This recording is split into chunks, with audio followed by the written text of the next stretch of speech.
walk, we can, just to really tune in when you can, when we get to the deep, thicker forest or the real old growth, which is right behind us. We're going to go through some really, really sensitive land that has tons of native plants. So if we can kind of tune in to the environment, to the birds, to the plants, like the diversity of plants when we get into certain areas, I'll try to point them out.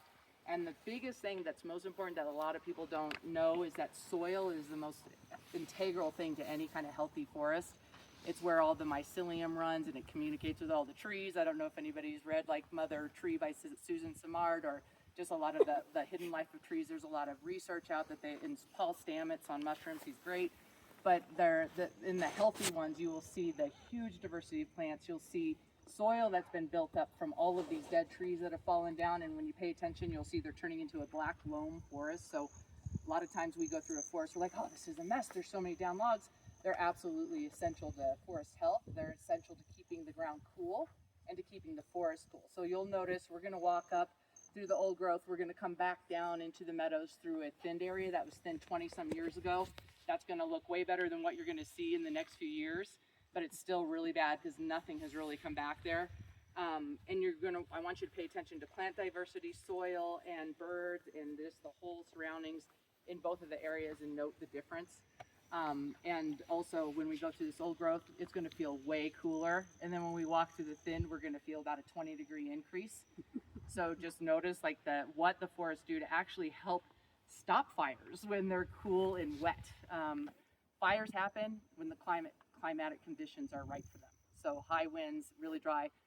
And I had one person tell me that the only way you could ever stop a fire in the forest is if you cut every single tree and then installed massive sprinkler systems.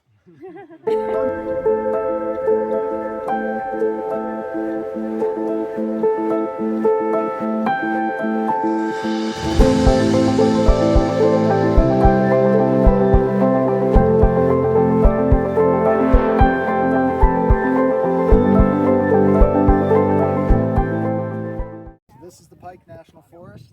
This is your public lands. You own it. Unfortunately, national forests are not protected from logging.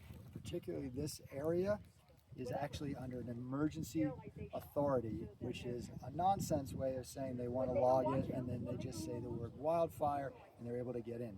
So this is 116,000 acres. It includes old growth forests. It also includes endangered species habitat and roadless areas, Colorado roadless areas, which are supposed to be protected. And again, they're cutting this under this emergency authorization that went from about 1 million acres from 2021 to 2023. Right now, it has been amped up to 112 million acres. That's 59% of national forest on the chopping block right now, your public lands. And when do they want to do this?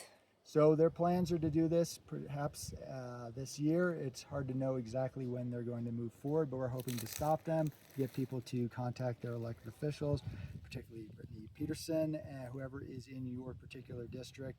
But right now we just need more attention to this. There's been a complete media blackout on this. Media has refused to even cover the existence of this project, and unfortunately there are going to be a lot more like this unless we speak up for our public lands.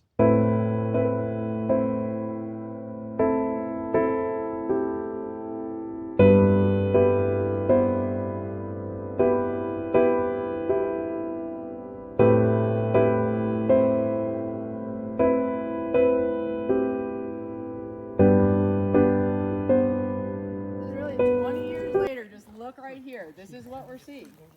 20 years later, cheatgrass everywhere, which they brought in on their tires. Cheatgrass. You're having 1 or 2 species of plants is what you're seeing. We're a small publisher. We actually publish horror. We're called Denver Horror. So only thing that grows is cheatgrass after they cut it. 20 years later, look at what it's going to do. And look at this. This is not going to recover in our lifetimes, certainly, if not take hundreds and hundreds of years to regrow trees. And this would be considered nice of them if they did this. Nice. What they want to do is clear the entire whole thing and make it all look like this.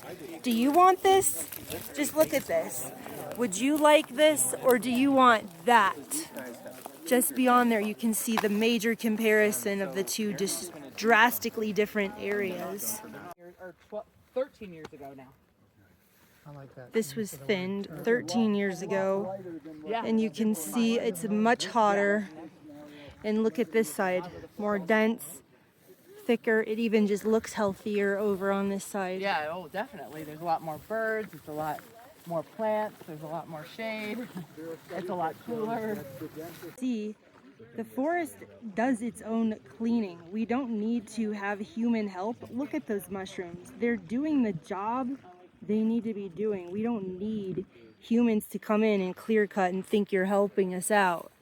Stay away from our public forests. Do not clear cut them.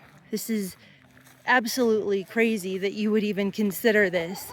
You need to update your common sense and your science and research on what a healthy forest takes to grow. Basically, leave it alone is the key thing.